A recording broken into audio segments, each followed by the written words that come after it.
are back. You're listening to You Would Think, the Philadelphia Flyers podcast. I'm your host, Kyle Collington, and joining me once again, Mr. Kevin Durso. How are you, bud? I'm doing well. Long week. As it is when you're on a 7-game homestand and there's a lot of stuff going on. So that is fair, but at least it was 3 fun games this week. We are actually here to talk about 3 Flyers wins.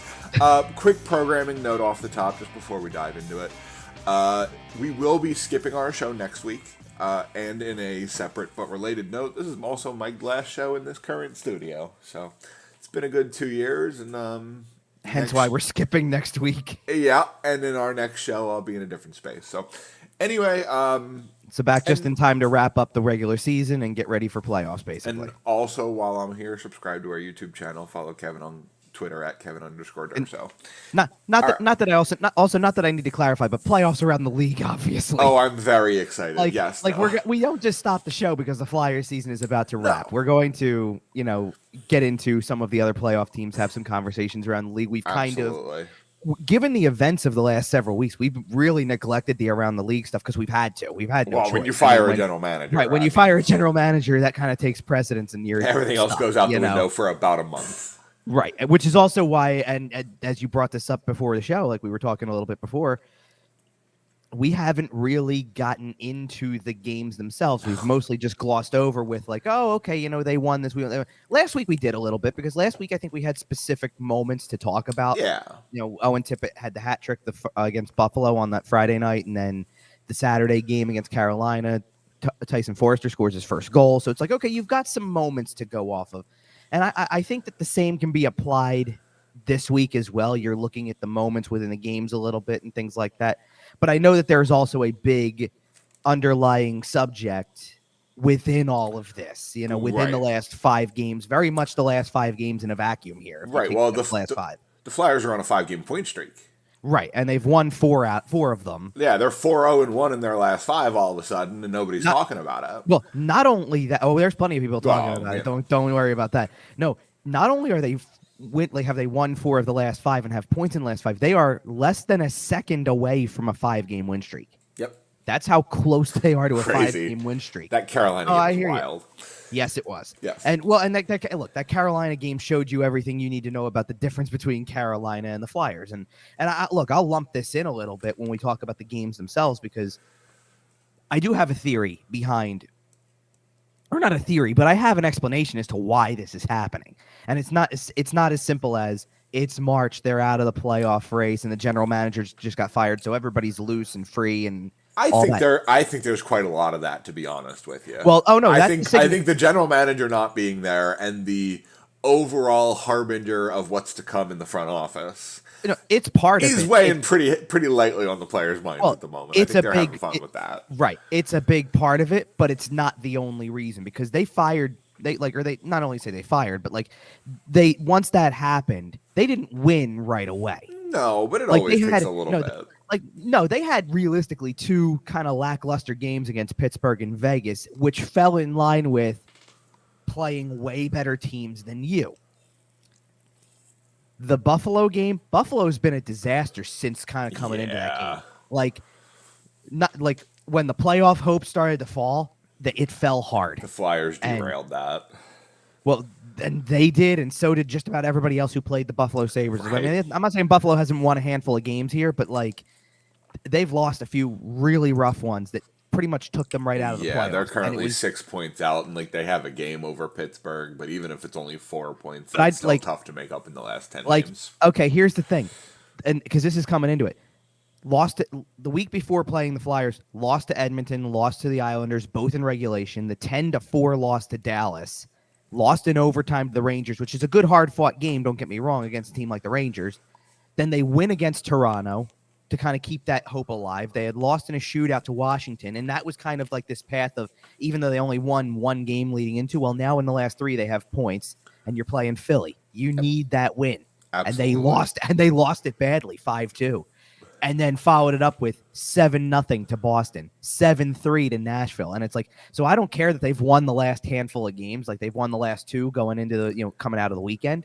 Doesn't matter. You lost, you won one game. You can't afford to have the wheels fall off for a week at this point in the season. Well, and that was worse than that. That was 2 weeks where they won a game.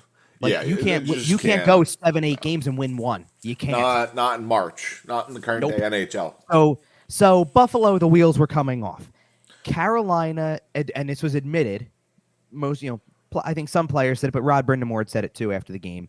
They kind of sleptwalked through the third period, and that's how the Flyers had a 4-3 lead to begin with. Yep. So do they pick it up in enough time to come back and win the game? Just barely. Yep. But they did, and okay. That at that point, even the overtime loss is overachieving against a team like Carolina. You figured that could have been a blowout. You're looking at the last 4 games leading into that weekend going 5-3 to Vegas. That's deceiving because at one point in time it was 4-1 early third, 5-2 to Tampa in a game it was never close, 5-1 to Pittsburgh in a game that was close into the third period, but boy, it got out of hand fast when it got out of hand. And otherwise, I mean, the type of games you wanted to see, good competitive games, but nothing to show for it, right? Like that's exactly what you wanted. They played Florida on Tuesday, and rather than continue their playoff push, and I'm not saying that this means Florida's out. They're in the playoff push. Oh yeah, but they had an opportunity from Monday night because they had played Monday. Florida played on Monday night. And not only played, but got a win on Monday night, 5-2 against Detroit, who is another team, by the way, as we're going to get into with the Flyers schedule. That have fallen off the cliff a little bit, yeah. Right. Florida, by the way, is currently 3 points out with the same number of games played as Pittsburgh. With a really rough end of the week, by the way, and I'll get into that in a second. Okay. But when they came in to play the Flyers, they really, given their current situation, playoff-wise and roster-wise, had every reason to start Sergei Bobrovsky in a back-to-back. Every reason to. Yep. And instead, they started Alex Lyon, which means they started an AHL goaltender. I love me some Alex Lyon. Now, which meant that there was only one of 2 ways that game was going to go. Either Alex Lyon was going to pitch a shutout, or they were going to blow him out of the water. Man, I was expecting 4,900 saves. And I thought that coming in. And listen, early in the game, it looked like Florida was going to blow them out of the water instead. I mean, you're talking about the first 3 minutes of the game were disaster. And they got the game tied, and then it kind of was a slow build. I mean, the game was tied twice. And then all of a sudden, late second period, bang, bang, bang, 3 goals in a row. Quick. I mean, 2 minutes and 1 second. And it was just, I mean, it was as if the Florida Panthers forgot how to play hockey for 3 minutes because it was disaster in their own zone. And that's when the game turned, and at that point, the game was over. And you have to give the Flyers credit for taking advantage of that and putting their foot on the neck and scoring 3 goals because that's 2 months ago that team wouldn't have done that. I'll get into the reason why 2 months ago you're saying that. You know what I mean? Because there's a reason behind that too. And Florida has been struggle bussing ever since. I mean, 2 losses again. I mean, if your playoff hopes hinge on every game from here on out. You're down to the last 10, like. Roughly. I mean, some teams are within 10, but the Flyers are down to 10. And that's what I'm using as the kind of the baseline here. Because there's teams that have more or less and whatever. I'm not getting into specifics. But roughly everybody's at about 72. So you're down to the last 10 games of the season. You got to win. If you have playoff hopes, you got to win. And let's just say Florida was done no favors by the fact that Pittsburgh won on Saturday, things like that. I mean, the Islanders did not win on Saturday, so that helped. But beside the point, we'll do a standings update right before the end of the show. Yeah. Just to wrap that part up. Then they play Minnesota, the Flyers do, on Thursday. And again, I get the sense that for a team that is locked into battle for a Central Division title, which matters, by the way. I mean, when you're in the format that you're in, there's a big difference between playing number 2 or 3 in your division and playing a wild card. Playing a wild card that maybe just barely got in. It'll be the better wild card because Boston's got the top seed. Well, this is Minnesota. This is out west. I'm sorry. Yeah, then it's wide open out. Oh, it's open. Yeah. Everything's on the table at this point. Anybody playing in the Western Conference could play anybody in round 1. It's crazy. Seeding almost doesn't matter because all the teams are just completely even. God, these playoffs are going to be great. Yeah. So I think that Minnesota kind of slept through part of the game too. It's like it's very much the sense that you've got a couple of the better teams that are sitting there and kind of looking at this and probably overlooking it slightly, and then having to really catch up to it. Now, granted, Minnesota, unlike Carolina, kind of had these moments throughout the game. They were trailing. They trailed first. They trailed in the second. The game, they got the lead at the end of the second, gave it right back within a minute and a half. Yep. Played a majority of the third, got the lead again, which, listen, if somebody scores, especially on a team like that, if somebody scores with 6 minutes and 28 seconds left, aren't you thinking game over to an extent? Like, it's going to take something for the Flyers to come back in this game. And they erased it. Well, yeah. And they erased it in 44 seconds. Yep. Like, absolutely. It would have been super duper easy for that team to park the bus. Correct. And so, and then that takes you into overtime. The overtime was very conservative, very boring. Like, we've seen that a lot. Yeah. And then you get to the shootout, and I'm just going to jump to Detroit at this point because we might as well talk about the same common denominator of all three wins, which is Carter Hart pitched a shutout on Saturday afternoon, and Carter Hart won you a shootout too, by the way. I have a pitch for you on overtime, by the way, since we mentioned a boring overtime. Okay. You know how basketball has the backcourt violation? If you take the puck behind the red line too many times, you get an icing call or something? Over your own blue line. I'll give you the whole neutral zone. But back over your own blue line. So in other words, what you're saying is that you should have to circle back behind the opposing blue line, regroup in the neutral zone, and come back quick, as opposed to let's just go all the way back, pass it back to our goaltender and make a line change. I mean, look, I understand the point of that from a line change perspective. If you've got guys who have been out there for a minute and you go, I really need to regroup and get fresh legs on the ice, then I understand it. But the problem is you do that 3 times in overtime, and if the other team doesn't get to do it, then you win. You know what? And I mean, the Flyers don't have anybody who takes over in overtime, and Minnesota does, but Minnesota does, but he wasn't playing. I don't know, man. Matthew Boldy's been pretty good recently. Boldy's been very good. I got to do that. He does. Ooh. And in fairness, I believe he was the one player who had the one chance in overtime that Minnesota had, and it was like, oh, here he comes, going for. I thought it was in. But obviously the other player I'm referring to is Kirill Kaprizov. And yes. Like, look, that's a guy who can take over in overtime. Although we watched the Flyers play Minnesota in overtime way earlier in the year, and Matt Zuccarello sure took over overtime with the move he made, right? Yeah. Either way. Also, the best part about the playoffs, since they're coming in 3 weeks, is that it's real hockey in overtime. But anyway, yeah. And you're right, by the way. Like, I for a second I was sitting there going 3 weeks, and like it's because it's 2 weeks until the last Sunday regular season game for the Flyers. And that to me kind of is like signaling the end of the regular season. But actually, you're right. There was a release that was sent like with important dates for the summer period, kind of, or whatever. And the playoffs do start on Monday, the 17th of April. So there you go. I'm so excited. Like that is the official start.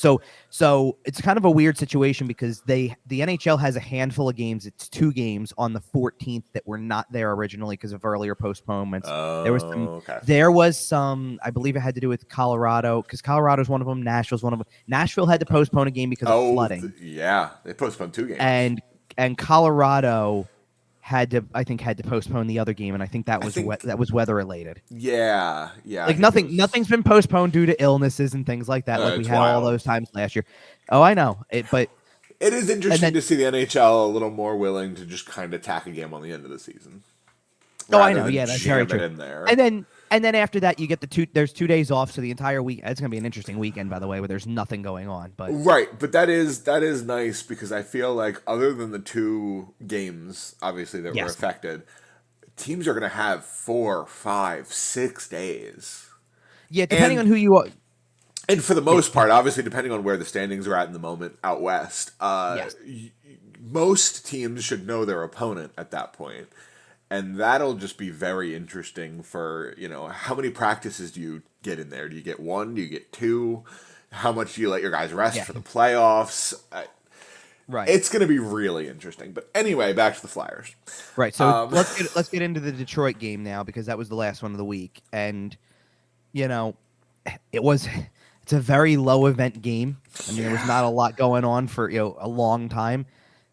The Flyers kind of took advantage of their opportunities in the second period. They really played both the first and the second period where they were the better team in the last 10 minutes than the first 10. And the first 10, a lot of for both periods was about surviving penalties. They had realistically 3 kills, if you will, in the first period because it was a very early bench minor, and then Tony D'Angelo took a double minor for high sticking, and they killed the whole thing off, which, by the way, one of the best penalty kills they've had all year, by the way, that 4-minute penalty kill.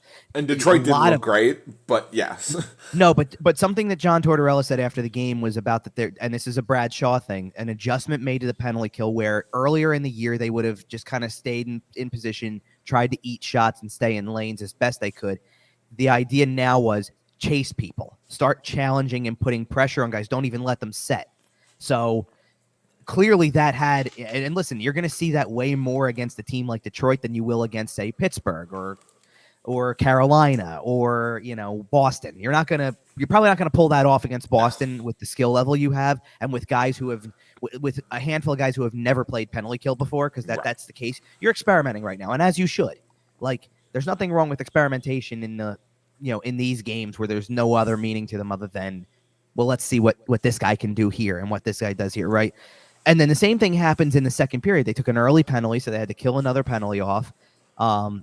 They take a penalty late in the period after they've already grabbed the 1-0 lead, and off of that penalty, which nullified one of their power plays by 10 seconds, basically, they score within 8 seconds of that happening. So it's a 4-on-4 goal, but it gives you a 2-0 lead, and you know what? Like, at that given point in time, that already was when it felt like we were on Carter Hart watch at that point. Like, by the way, the piece of drama that's left is he letting one in today? And absolutely. He obviously did not. Also, I don't know if you guys heard this stat in the booth, but on the broadcast, they mentioned that Scott Lawton has scored in 7 straight games against the Detroit Red Wings. Well, I didn't have to hear it on the broadcast, even though I did see the clip later, which was because they tweeted it. The Flyers account tweeted did they really?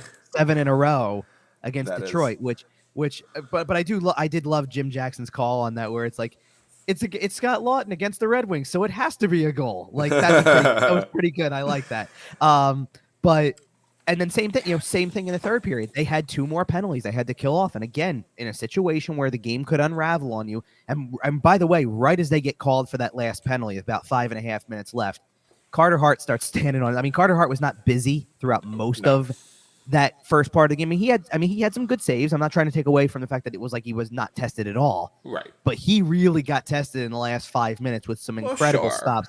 Well, the one that he makes on I gotta look it up just to make sure I get it right, because I believe it was Jonathan Berggren, who gets the third rebound chance, or second, really. I think it was 2 saves technically.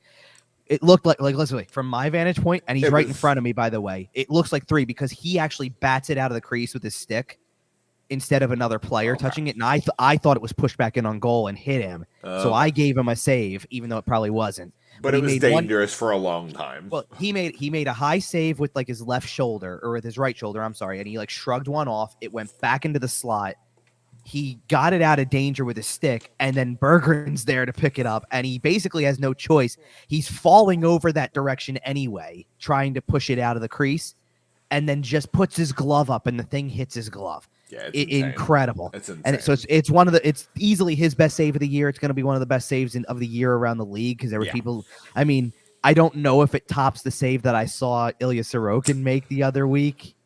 There have been a couple. Are you talking about the paddle? There have been a couple save? really good ones. Yes. There have been 2 or 3 absurd paddle saves this year. Like, absurd paddle saves. But that's a spot where, like, at that point in time, it's a 2-0 game. Detroit's on the power play. That save's huge if you're going to win the game. Oh, yeah, because they score there, and, I mean, who knows? The push could be on at that point. Absolutely. Exactly. They pull the goalie. Things get interesting. Like, and for the longest... Put it away. For the longest time in that third period, it wasn't a high-volume shot period for either side. Right. And it turned into one quick because of those power plays and the amount of desperation saves that Carter Hart had to make. I mean, I remember looking up at one point in time, and it was like shots were almost dead even or close to, and it was like 22-20 or something like that. Maybe Detroit had the lead there. And the next thing you know, you blinked, and it was down to the final minute, and Detroit was suddenly up to 29, and the Flyers were still at 22. And by the way, they still haven't let one in. Right. But the shot volume went up heavily. And then I want to use this guy to talk about to kind of transition into our next topic here, but the empty netter scored by Mr. Tyson Forster. Who, by the way, seal that game. Who, by the way, is back down with the Phantoms. That was an expected move. And look, I'm conflicted on this. Not the part where he was sent down. What I'm conflicted on was John Tortorella kept talking about, well, the Phantoms don't play until Sunday, so we're getting a look at these kids, right? Well, and here's the thing. That's not true. The Phantoms played on Saturday night, so kind of in a way, Tyson Forster and Igor Zamula, who played on Saturday, really probably should not have been playing. Should have been playing for the Phantoms, right? If your response earlier in the month, within the last couple of weeks, really is going to be because Forster came up for the Carolina game and never went down. Right. Like when they played Carolina, they needed Forster and Elliot Desnoyers up basically on emergency. Right. And then decided to keep Forster and use a call up on him, sent Desnoyers back so they didn't burn a call up on him. But they kept Forster around for the 7 games.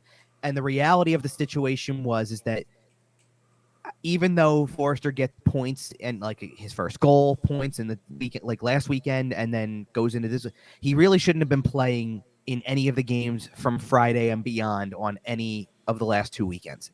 Right. Not if your response earlier in the month was going to be, hey, you know what? The AHL is one of the best developmental leagues, and they're in a playoff race, and these guys need to be part of the playoff race. Well, then play them there if that's the case. Like, it was very hypocritical of John Tortorella to talk about how he was going to keep these 2 players around for the next 3 games that early in the week when you knew, like, I'm sorry, it's too easy. I knew that the Phantoms played on Saturday. You should know too.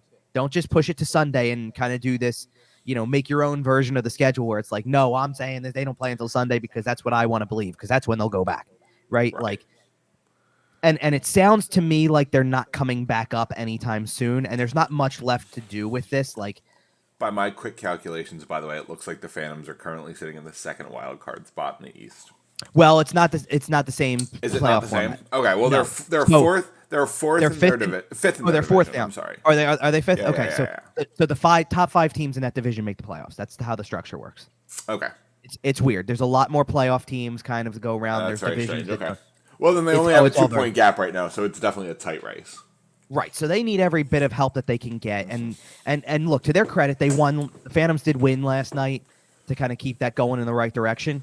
So without the players that they could have had, they still got to win. So now they're getting, and I can only imagine what Forster's going to look like in an AHL lineup once he's played 7 games at the NHL level and produced. I mean, you're talking about a guy who now has, he excuse me, he has points in multiple games in a row at this point. I mean, he really started to string it together. He had points in his last 5 games after the first 2, kind of getting a feel for how things work or actually it wasn't the first 2, it was the first 3. I'm sorry, but like still. Because it was that 2 games on the road. You knew he was kind of getting a feel for things, nervous, all that. But he's got seven points in 8 games. But then plays against Vegas, and you could start to see, like, it was like, okay, he's around it, but it's not happening yet.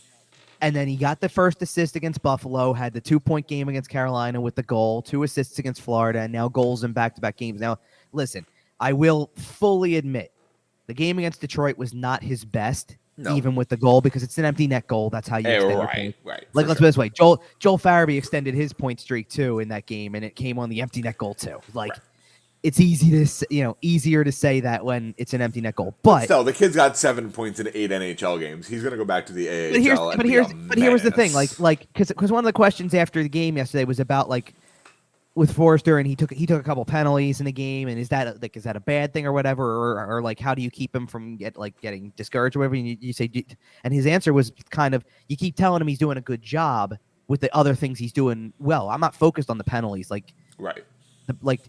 I don't take the penalties as a negative, but I focus on the positives when talking to him, and he gets that. And my kind of thought is that like he took a penalty, Forster took a penalty in Saturday's game, where he's basically trying to create a breakaway for himself. It's a one-on-one battle, and he's going in there with the intent of, I'm going to catch this guy off guard, steal the puck, and go in on a breakaway.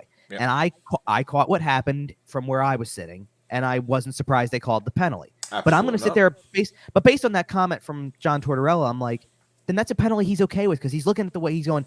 He's trying to be aggressive. He's trying to make something happen. I'll take that penalty. I'll take that penalty any day. As much as he hates the offensive zone penalties, Sure. It wasn't an offensive zone penalty where it's like, well, you took a penalty in a board battle, or you took wasn't a penalty, stupid penalty, right? Or you took a penalty in the offensive zone coming out of a face-off because you're trying to win possession. It was more of a calculated risk, right?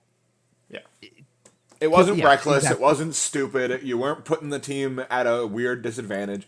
You took a calculated risk. It didn't work out. You got called for the penalty. And there was and here's the thing too. It's what Tortorella doesn't like when they take penalties, especially offensive zone penalties, is when it's blatant. Right. And as much as I saw something that I thought would be warranting a penalty call, doesn't mean an NHL ref saw it. Well, no, because the ref did, obviously, in this case. This was called, but it doesn't. No, but it doesn't mean that what looked like it was obvious to me and what an official definitely called is obvious to everyone. And so maybe Tortorella's looking at that and going, "That's a 50-50 call." Like he's trying to make something happen. There wasn't much there, so they called it, but there wasn't much there. Right. I'm okay with it if there's not much there. Like we could argue for days that was not supposed to be a penalty, right? Like that's the kind of thing that there is. So, all right. So you want to get into the next kind of subject now? We've kind of highlighted all the games, and we can go into some of the players in the meantime. We're going to go into some of the players in the meantime because we're getting into that. Well, you want to do this first? Yeah, okay. The young players. That's why I was kind of starting with Forster. Oh, okay. See, I thought we were talking about the other frustration. No, I want to stay on the high note here. I want to stay having fun. I want to stay talking about the kids because I think the kids have been a lot of fun here.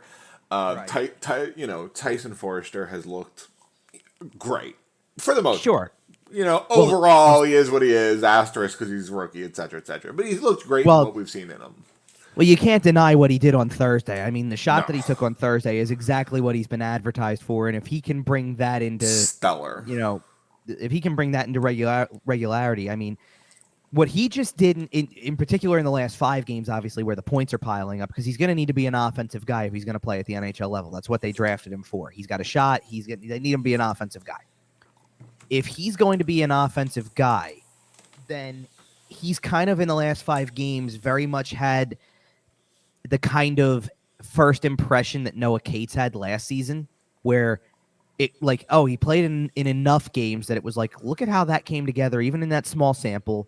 He's going to be one to watch next year. And I think that that's fair. And at the very least, I don't know if he's making the team out of camp next year because that's not how John Tortorella operates. It's not about, hey, just because you had 7 great games and Tortorella's gushed about this kid for the last week and a half. Sure. I mean, he seems like he's loving every bit of what he's doing. And I understand why. Sure, I get it.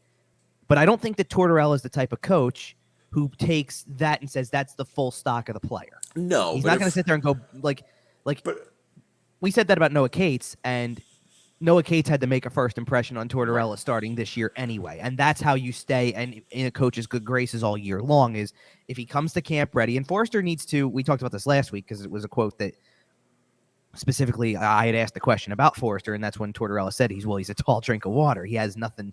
He's still got a lot of room to grow, obviously.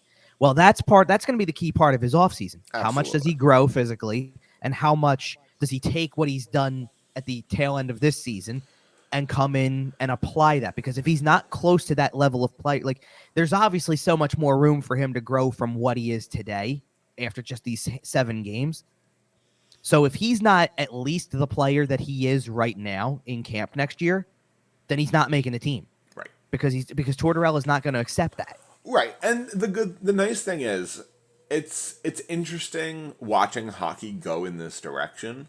Mm-hmm. More and more guys are starting to work out earlier, are getting in better shape, right, are doing more work in the off season, are staying active longer, are even just overall around the league, I would say guys are partying less. I would say guys are drinking less. I would say guys are working out more. Guys are on health plans more. Stuff like that. It's a big trend. You're not wrong about that. It's a very big trend. And if Forster's one of those guys, then I have no concerns about him in the slightest, because he's going to go become a monster in the offseason. And if he's not, I mean, whatever, maybe he will be. But it is interesting to kind of watch the league go in that direction. And, it's amazing how much more we expect out of guys. Like, we expect now Forster to go add probably 10 to 15 pounds of muscle, come in massive, and make the team and be a monster. The important part with what you're talking about is that, yes, it's expected now, but I think that there's a really big importance on that happening early in a player's career. Absolutely. It's better for you. Well, right. But if you're still talking about physicality, strength, kind of the ability to muscle players, if we're still talking about, let's put it this way, we still have that conversation, or we can. I've had it at games. I'll say it that way instead, because I don't know if we've talked about it on the show. Okay. I've had it at games. Travis Sanheim still hasn't completely, it feels like, grown into his body the way that he needs to. We're talking about Joel Farabee needing to do this in the offseason. Well, you're getting further into a playing career where it's a little harder to do that when you've played a lot. The more mileage that you put on the body, the more rehab you need to do in the offseason. The more surgeries you need to get done, the more recovery you need to do. Well, imagine what it's like for a player who, and especially players who could be doing this essentially today because they're not playing. Right. Imagine how hard it is for a player like Sean Couturier to build back a lot of what you lose from consistently playing for 2 years. And the bar is so high now. You know what I mean? And the bar is so high now that the work you have to do to get back to that level is insane. But the issue with what I'm talking about is if we're talking about that from a question of, well, okay, Travis Sanheim could afford to get stronger. Wade Allison could afford to get stronger. Owen Tippett could afford to get stronger still. There's so many guys that you can say that about, and then you're going to be saying the same thing with anybody who's new, basically. I mean, Noah Cates and Morgan Frost are two of those guys too. And Cates is probably a little bit further along in that because he's way better of a. He's been way better of a two-way player than Frost has been this year. But Frost has been looking better lately because Cates got way more of the mileage early in the year. Cates was getting way more minutes, so now Cates is wearing out a little bit because. Let's be real. You went from playing a college season and a few extra games with the Flyers at the end of that last year to full 82, and he hasn't missed a game, and he hasn't taken a shift off from what I can gather the entire year. He hasn't had any instance where it's like, oh, he's potential injury scare with Noah Cates. It hasn't happened yet. Noah Cates has looked fantastic. And by the way, up until this week, because in back-to-back games he took a penalty, he had 4 penalty minutes going into this week. 4. So it means you're playing all the time. You're never even in the box. Noah Cates has cemented himself for me as a guy that I would like to see through this rebuild. Oh, he's probably going to. I highly very likely with a letter at some point. I think that's possible. I'm not going to just jump and say it's going to happen. And I'm saying over the next several years with a lot of roster turnover, obviously, as it is. A rebuild. Let's put it this way: you can do a lot worse than Noah Cates has done in this season, which will still technically qualify as a rookie season because he only played 16 games last year. That will qualify as a rookie season. You can do a lot worse than, and I'm not even worried about the numbers, but you can do a lot worse than winning over a coach like John Tortorella. You can do a lot worse than that. So if he wins over Tortorella to the quality of this guy has leadership capabilities, then I'm pretty sure that just about any coach in the league would find a way to see that. But he's having, and he's got areas of his game he needs to work on. One of, he definitely needs to be a better face-off guy. He's been abysmal in face-offs over the last roughly week. I mean, he's been just absolutely abysmal. And he's working on it in practice, don't get me wrong, but it's going to take a lot of time. In case you were wondering, Noah Cates is currently plus 4,000 to win the Calder. That's a great number. Matty Beniers is minus 370. So because there's nobody else. There's not even really anybody else. Oh, trust me, I know. I picked up Matty Beniers in fantasy. It was wonderful. Oh, there you go. But 11 goals and 33 points is a really good starting point for a guy who is just kind of getting there. And what's interesting about Cates compared to maybe somebody else on the roster that I'm going to bring up, because this is sort of a milestone for him, so to speak. Do you know? I'm going to ask you a question. Okay. Do you know what Scott Lawton's career high in points was before this season? Because he's obviously said it this year. So before this season, 44. No. Lower than that? It's way lower. 34. That's closer, 32. Okay. Which I hear you, 32. It's kind of surprising, isn't it? Now, here's the thing. But it's not, though. Well, okay, fine. But how long has Scott Lawton been in the league? Forever. Right. So, no, but I'm saying. Almost 10 years. You're getting close. I mean, okay, so realistically speaking, his NHL debut was 10 years ago. Right. But he wasn't a full-time NHLer. He wasn't a full-time NHLer in his first year. He wasn't really in the second year. He was kind of a half-time, if you will, because he played 31 games. Then he had a full season, like a legit full season, 71 games. Yep. And then that was the year that, well, I don't know if that was the year completely.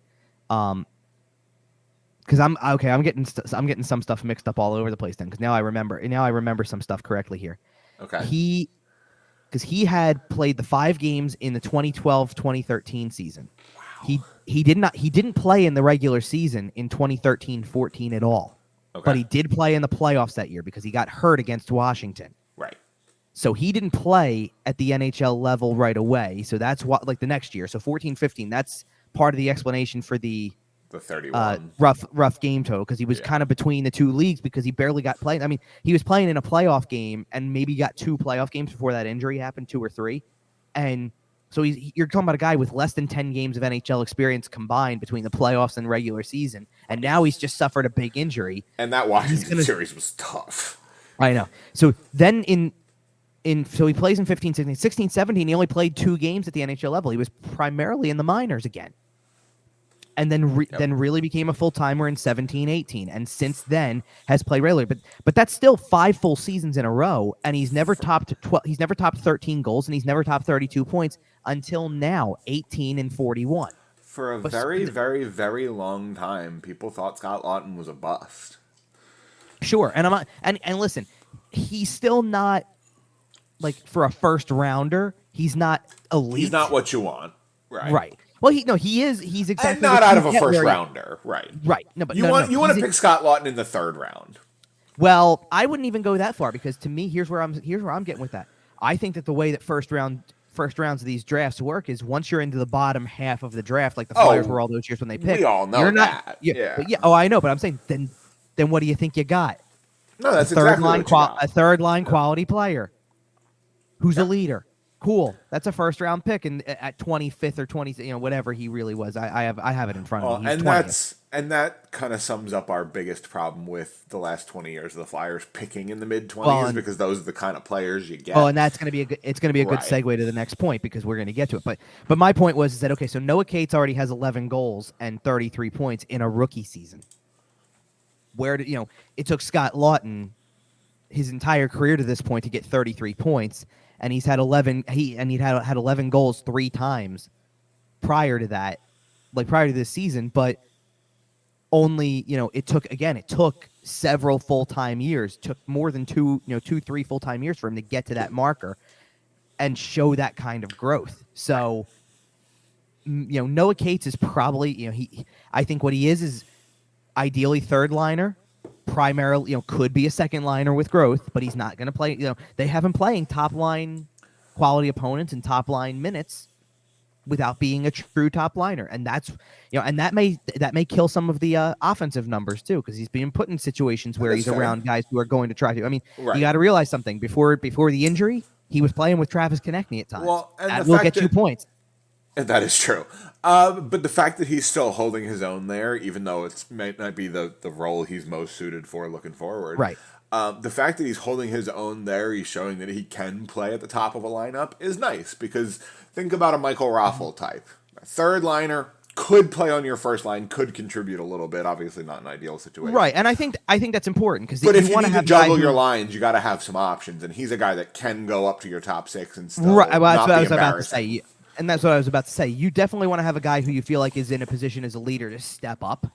Yep. But the key is, making it happen that way. I do want to play something really quick that's because we have a couple more John Tortorella clips to get to for the next part of what we're going to talk about. But I want to play this because we're going to get off of the win 3 straight and win 4 out of 5 because the Flyers have won these games lately, and leading into that they had lost.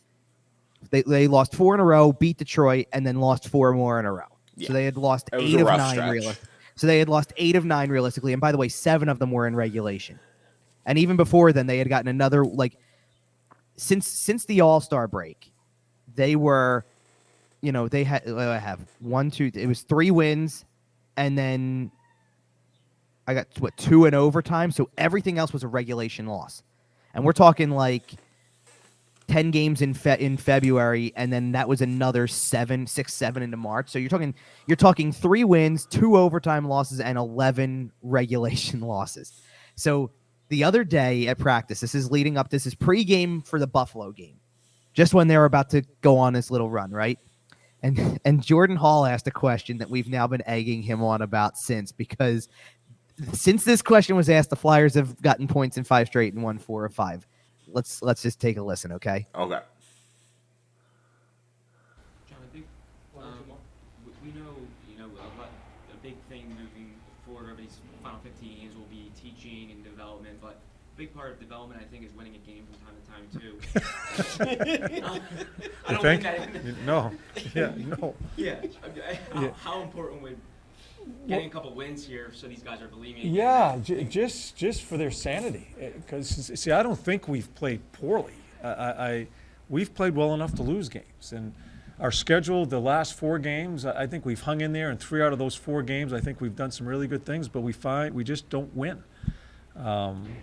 There's no... we're going about our coaching as we always do, and I think the players have played hard. But, the last game, we score 3 goals, right? We take gloving the puck in the neutral zone, putting it and grabbing it as a penalty. We take too many men on the ice. And it hurts us. It comes back and hurts us because we crawl back into it. We still don't win. So we've got to try to get everything in order. Our discipline and continue to work hard and try to find a way to win. So there's when you're developing people and you're trying to find a way to teach them how to be pros, winning is important. That's why they put the uniform on. So it's been very frustrating for everybody. So basically, the comment was right. The comment was, don't, for development's sake, don't you need to win a game from time to time? And Torch just starts laughing, like, wouldn't it be great if? Yeah, of course it would. Right. He just goes, you think? Well, right. Of course, we've talked about it here before on the show. Like, the players aren't going out there to lose. The coach isn't coaching to lose. Everyone out there is competitive. They are all professionals. They are all trying their absolute best to win every single hockey game they possibly can. Exactly. And that was just, I just wanted to bring that up because that was a funny moment. Yeah, absolutely. Of course. And then, it's just hilarious. By the way, I'm gonna pull this clip up too because I know that, again, to get off of the last 4 games or whatever. I had sent you this earlier, so I know you know what this is. Yeah. This is John Tortorella's response because, by the way, one of the win against Minnesota was his 700th career win. Which, by the way, congratulations, John. I didn't have this at the ready yet. I should actually get this pulled up really quick because I don't remember. I didn't see it off the top of my head anyway. Where that ranks him all time in coaching, from coaching. I'll take a look at that. I think among American coaches, he's one of the top among American coaches, no question about it. It was where does this rank him? I know exactly where to find it. So, because Hockey Reference is going to help me out here. So, he is now, so he's 11th all time. Actually, okay, that's funny. He's 11th all time, and 701, which came on Saturday, helped him move past Mike Babcock. Okay. For 11th by himself. By the way, do you know who's number 10 on the list? Who would be next for him to pass? He's not going to do it this year, obviously. There's not enough runway left, but... Who's that? Alain Vigneault. Better get hired, Alain. But no, I believe, if I'm not mistaken, the only other American coach who is on this top 10 list is none other than Peter Laviolette. There you go. Yeah, I know they've been kind of trading it back and forth for a couple years. Well, Laviolette's now got Tortorella by 50 wins. Well, because Tortorella spent a year in the broadcast in the studio. Yes. Sure, of course. So he's definitely gonna stay a year beyond Laviolette because he's petty like that. Five Anyway. of the top 11 coaches, by the way, are still actively coaching today. Wow. By the way, which is yeah. Wow. Okay, so we are. Oh, so hold on. I did want to play this for everybody really quick. The quick response to winning 700. John, this is your 700th win. Does that mean anything to you tonight? No. Short, sweet, Yeah. to the point. Does it mean anything? No. Nope. But now here's the funny part of that, by the way, because Alain Vigneault got to I forget where he got to. Maybe it was 700 also or something. I don't remember what exactly was it. That it was moving into the top 10. It was something like that. I forget it was exactly 700. what it was. It could have been. But he got asked the same thing, and instead of just coming out with no, he laughs at it and says no. Because the difference between AV and Torts, Right. But let's get into this topic because this is the really big one for the rest of the. Yeah, I mentioned earlier in the show the Flyers have won 3 in a row and gotten points in 4 out of their last 5, 4-0 and 1 in those games. It's too many points is the problem. Sure. You've passed Phoenix or Arizona. Sorry, I believe. Did you also pass Montreal, or were they already ahead of them? They've kind of gone back and forth, Yeah. but yes, you're now ahead of Montreal at this given moment. Either way, as we sit now, the Flyers currently have the 7th best draft odds, and the way the standings are kind of shaken out, they can still climb their way to a top 5 pick, but it won't be any higher than 5th. Right. So I got one more Tortorella clip, which I'm going to play right after I say this part to start with, because Okay. I'm trying to remember which game it was that this came after. I guess it had to be after the Minnesota game, because the clip is from practice on Friday. Okay. So this is before Saturday, and they had just it's because I think it was because of the unlikely nature of they beat Minnesota in a shootout. Since when are we winning shootouts now? Kind of stuff, right? I get it. So my whole thing to start with was, and I had to answer this, and listen, Torts had to do the same thing the other day because it was the same concept. No team in the league is tanking or going to tank. It's just not gonna happen. Have you seen what Chicago's done this year? No, Chicago's still won some games recently, and I have the receipts to prove that they're not tanking completely. I know. Okay, but let's hear what Torts thinks about the mail that he's getting about the Flyers not tanking, because this is a lot of fun. John, this is maybe a tougher question, so I want to make sure I articulate it correctly. But you've said on multiple occasions this year about we've made our bed in terms of fans being frustrated, in terms of the crowds and whatnot, and we need to convince them we need to pull ourselves out of it. Mm-hmm. Some fans look at this run recently and they say, we're rebuilding, and now you're just messing up our lottery position by winning games. I guess, does that frustrate you at all to hear that? Yes, and I on my radio show the other day, you can believe the mail I get. just stop sending me mail about tanking. There's no such thing with professional athletes tanking. They would not be able to live with themselves if they went home and did something to try to disturb an outcome of a game. It is asinine to don't bring up that subject. It's wrong. Am I answering your question? Yeah. And there are hockey gods too.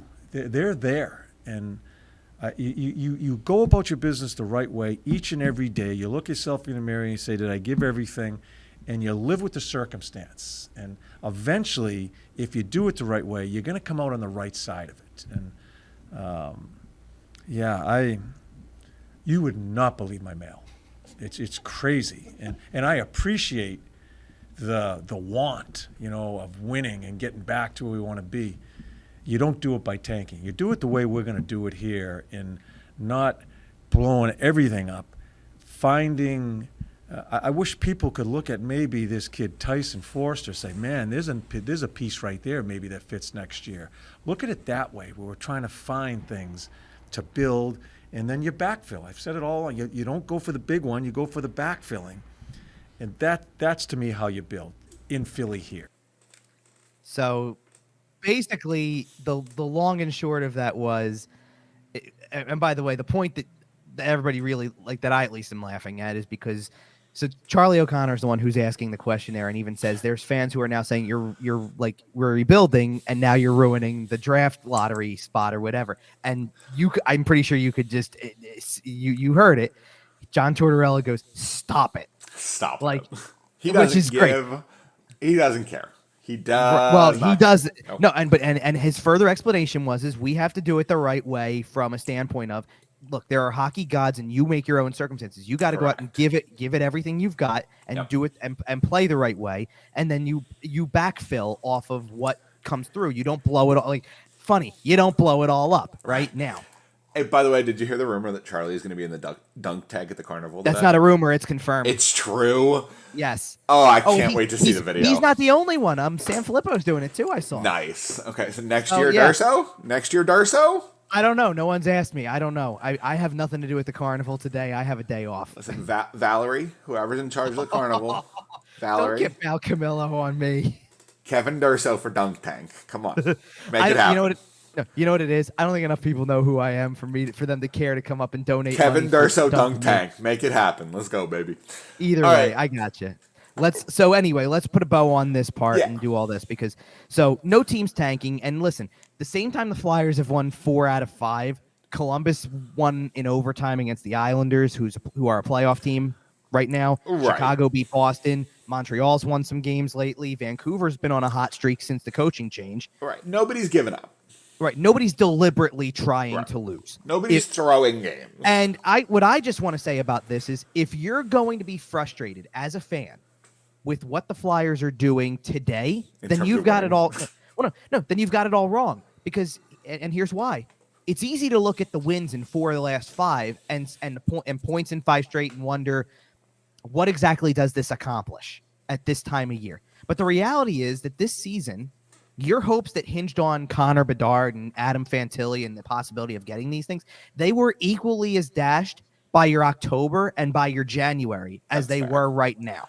And to be honest, winning a couple of games is going to cost you like half a percentage point, and it's a lottery anyway. Right.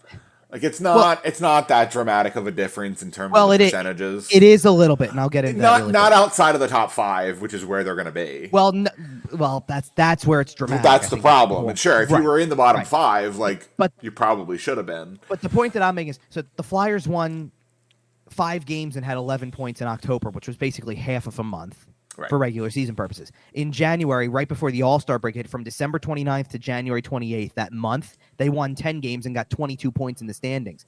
4 wins and 9 points in the last week is not what ruined these chances. Ooh. It's the whole thing. The problem with the current run is that it comes when the team is out of it, obviously. And yes, the reason that you're encouraged by things is Owen Tippett's doing this, and Tyson Forster's doing this, and Joel Farabee's doing this. And by the way, Forster's the player that Tortorella brought up in that whole thing about people should be encouraged by Tyson Forster. That's not false. Tyson Forster we should be encouraged that Tyson Forster is helping your team win games in March of a year that's been otherwise lost, as fresh off of his debut. And Absolutely. Joel Farabee's picked it back up. And the year that Noah Cates has had, and kind of the quietly good year that Morgan Frost has put together, and things that Travis Sanheim has done lately, and Carter Hart's been doing all year.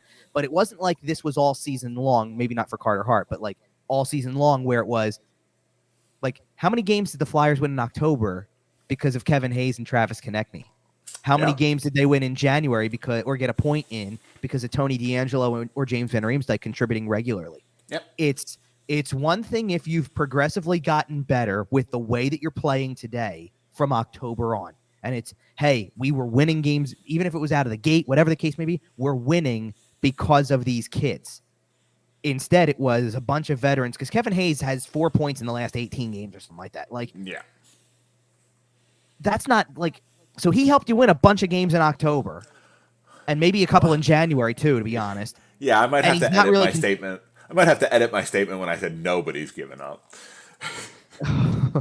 It's pretty bad. But that's the thing. It's not like that's been the case. It wasn't the case at the beginning. So when you look at the draft odds, if you're somehow to land one of the top 2, which is always still a possibility if you're in the top 10, which they're going to be, then you're getting a superstar if you land one of the top 2. Simple as that. You're getting a superstar player. Absolutely. If you finished in the bottom 5 of the standings, let's say 5th, like I said last week, then you could still move up or get a really good player in the 5 to 7 range, because that's where you're picking. 1, 2, 5, 6, or 7. That's where you're picking.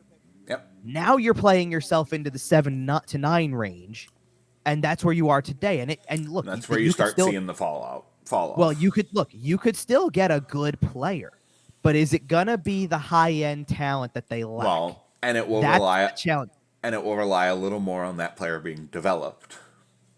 Which, in fairness, they've made as far as I'm concerned, they've made 2 really good development calls in the last little while, which is number 1, making sure, giving Tyson Forrester a shot, allowing him to stick for a little bit, and then making sure he's back for the playoff run. I mean, they did it a little bit out of order for my liking, but still, he's going back for the stretch run of the playoffs. And if we don't see him for the rest of the year at the NHL level, then fine by me.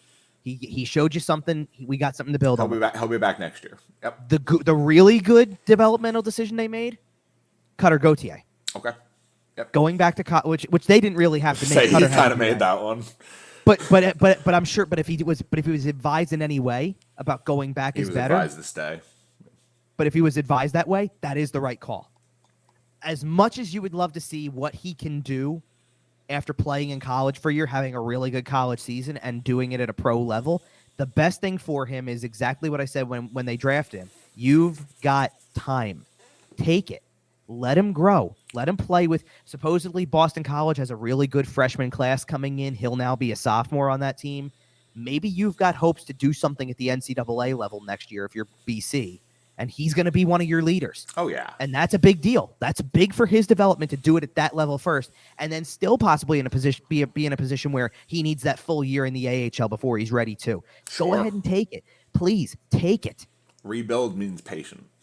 Exactly. Let's be patient. And if you're trying to do this at 2 or 3 years, you're doing it wrong. So That's the right move, and that's where kind of everything sits. Want to real quick before we get out of here, hit this really quick and. In case you missed it, it was announced over the last couple of days here that Coates's retiring, and I think Friday morning. Okay, that's what I thought. I wasn't sure. I heard about it on Saturday, but yeah. Okay. No, it was Friday morning. Okay. Yes. But either way, if you've been consuming Flyers games for really any portion of your life, then you've probably encountered Steve Coates. He's been on the radio for the last little while. He was on the TV broadcast for a long time before that. Most famously known probably for Coates's Corner, which brought us the infamous Bub segment. It was the best segment. It was great. And, we grew up on this stuff too, so that's another part of it. Right. And I just want to wish Coates a heartfelt congratulations on a wonderful career. I think it's something like 43 years with the organization. It's 43 years of broadcasting in some way or whatever. Incredible service to the organization. Thank you so much. And I know we already said we're not doing a show next weekend, so I'm going to say this now, and I'm going to say this because it'll have happened by then. Okay. They are doing something for him prior to the game next Saturday against Buffalo. Yep. So there's going to be a big celebration type thing with that, and that'll be cool. That'll be cool to see. Yeah. He's one. Look, you can say what you will about him being around for the amount of years that he's been around, because I think people just associate tenure in a kind of negative way with the Flyers organization. This is one of the nicest people in the Flyers organization. Absolutely. Listen, as you would expect from Coatesy, he'll talk to anybody. I mean, he will talk to anybody. If you've listened to a segment that he's been in, you'll know that. But yes, so he'll talk to anybody, and it's awesome that he's kind of getting to go out on his terms and do this the way that he wants to, and it's pretty cool. So absolutely, and then I can wrap it. Congrats on a great career, Coatesy. Absolutely, congratulations, and then I can rapid fire this NHL standings update real quick. In the East, most of the divisional spots are locked. The wild card is basically down to the Islanders, the Penguins, or the Panthers. The Panthers are currently on the outside looking in.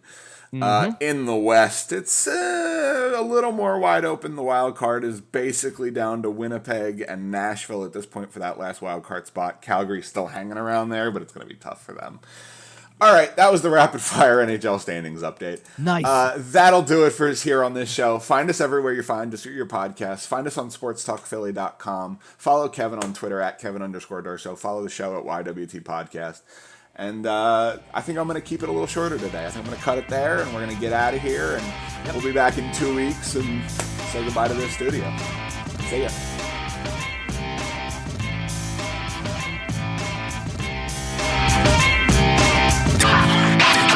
Bye.